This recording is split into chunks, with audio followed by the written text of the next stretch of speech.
हर university में 2026 batch का exam start हो चुका है और अगर आप लोग बीए फर्स्ट सेमेस्टर में हैं, एंशिएंट हिस्ट्री पढ़ रहे हैं और अभी तक आपने कुछ भी नहीं पढ़ा है और आपको बहुत ज्यादा टेंशन है कि हम क्या पढ़ें क्या ना पढ़ें, तो ये वीडियो सिर्फ आपके लिए। आओ इस वीडियो के माध्यम से हम आपको पास कराते हैं। आपके पेपर का जो नाम होता है BA first semester ancient history में, वो है early civilization of India and world. और आज मैं आप लोगों को इसका 12 लॉन्ग क्वेश्चन बताने वाली हूँ जो हर यूनिवर्सिटी के एग्जाम के लिए वेरी वेरी इंपॉर्टेंट है। मेरे प्यारे स्टूडेंट्स, अगर अभी तक आपने कुछ नहीं पढ़ा है तो केवल ये 12 क्वेश्चन के आंसर तैयार कर लीजिए। यहाँ से आपका सेक्शन ए, बी एंड सी तीनों बहुत अच्छे से तैयार हो जाएगा। तो चलिए वीडियो को स्टार्ट करते हैं। तो देखिए, आपका पहला इंपॉर्टेंट क्वेश्चन है, ऋग वैदिक काल में आर्यों की राजनीतिक, सामाजिक और आर्थिक स्थिति का वर्णन कीजिए।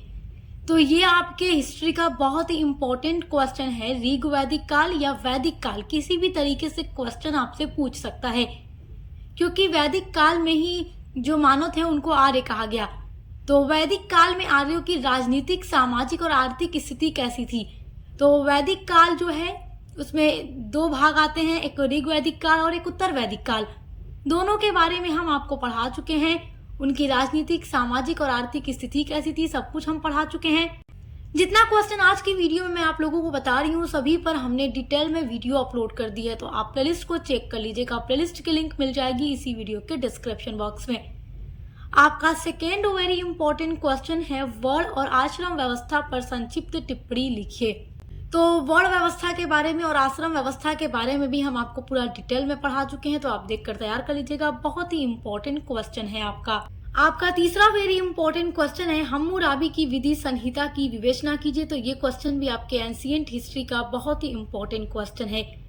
क्वेश्चन नंबर 4 है, असीरियन सैन्य संगठन का संक्षिप्त वर्णन कीजिए। मैंने पहले ही आपको बता दिया है कि अगर ये क्वेश्चंस आप तैयार कर लेते हैं तो आपका सेक्शन ए, बी एंड सी तीनों तैयार हो जाएगा। आपने कुछ भी नहीं पढ़ा है तो केवल इन्हीं क्वेश्चंस के आंसर को पढ़कर चले जाइए। हर यूनिवर्सिटी में यहीं से पेपर में क्वेश्चन आने वाला है। आपका फिफ्थ वेरी इंपॉर्टेंट क्वेश्चन है, पारसिक सभ्यता की कला एवं वस्तु का वर्णन कीजिए। This is very very important question. देखिए, ये पारसिक सभ्यता की जो कला और वस्तु है, ये बहुत ही इंपॉर्टेंट क्वेश्चन है, तो पूरा आप तैयार कर लीजिएगा। देखिए, क्वेश्चन नंबर 6 आपका है, मिस्रवासियों के धर्म पर प्रकाश डालिए। तो मिस्रवासियों के धर्म के बारे में पढ़ लीजिएगा, बहुत इंपॉर्टेंट क्वेश्चन है।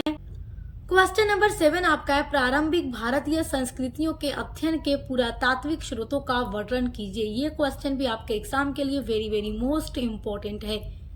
क्वेश्चन नंबर 8 आपका है, महाकाव्य युग की संस्कृति के नैतिक आदर्श का वर्णन कीजिए। तो महाकाव्य युग की संस्कृति के नैतिक आदर्श क्या थे, उनको पढ़ लीजिएगा। ये क्वेश्चन भी आपका बहुत इंपॉर्टेंट है।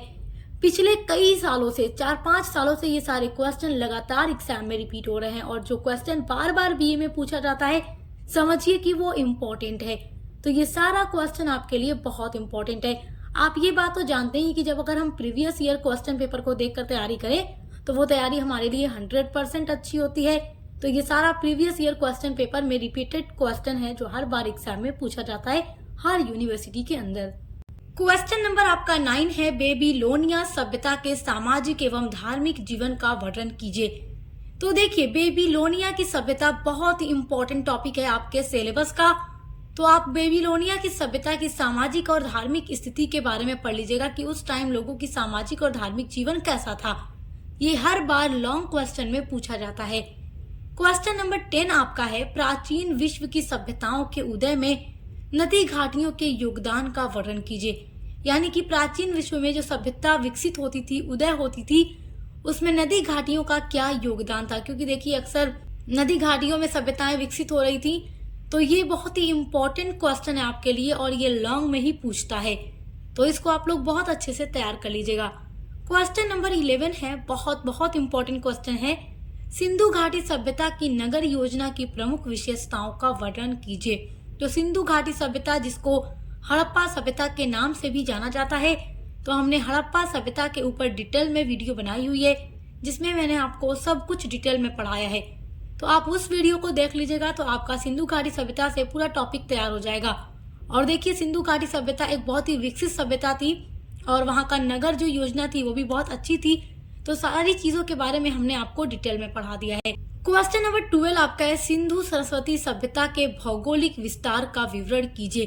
तो माय डियर स्टूडेंट्स, केवल ये 12 क्वेश्चंस के आंसर आप लोगों को तैयार करने हैं इस बार अपने एग्जाम 2026 के लिए, हर यूनिवर्सिटी के बच्चों के लिए। तो आपने अभी तक कुछ नहीं पढ़ा है तो केवल ये 12 क्वेश्चन का आंसर पढ़ लीजिए, क्योंकि पूरी गारंटी है कि अगर आप इनको पढ़ लेते हैं तो आप सेक्शन ए, बी एंड सी तीनों में आने वाले प्रश्नों के उत्तर बहुत अच्छे से लिख लेंगे। तो इसी तरीके से हर एक सब्जेक्ट की वीडियोस के लिए और अपने को करिकुलर पेपर की वीडियोस के लिए सक्सेस मास्टर पॉइंट चैनल पर विजिट जरूर कीजिएगा। मिलते हैं अगली वीडियो के साथ।